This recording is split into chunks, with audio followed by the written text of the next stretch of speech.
தமிழ்நாட்டில் சென்னை மறைமலை நகர் சிங்கப்பெருமாள் கோவில் அருகே திருக்கச்சூரில் முதலாம் குலோத்துங்கன் காலத்தில் கட்டப்பட்ட சுந்தரமூர்த்தி சுவாமிகளால் மலைமேல் மருந்தே என்று பாடியருளிய பாடல் பெற்ற திருத்தலமும் சுந்தரருக்காக பெருமான் வீடு வீடாக சென்று யாசகம் பெற்று விருந்திட்ட புண்ணிய பூமியான இருள் நீக்கி அம்பாள் உடனாகிய திருக்கச்சூர் மருந்தீஸ்வரர் ஆலயத்தில் 600 ஆண்டுகளாக சித்தர்களால் மலை மீது ஏற்றப்பட்டு வந்த தீபம் கடந்த 2022ஆம் ஆண்டு முதல் ஊர் பொதுமக்கள் மற்றும் சிவனடியார்களால் மகாதீபமாக ஏற்றப்பட்டு வருகிறது.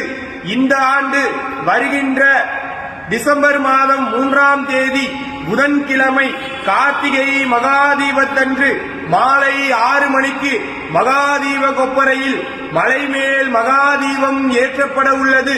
அனைவரும் கலந்து கொண்டு காண்பரிய பேரொளியான பெருமானை வழிபட்டு வாழ்வில் இருள் நீங்கி ஒளி வீசிட வணங்கி செல்லுமாறு கேட்டுக்கொள்கிறோம்.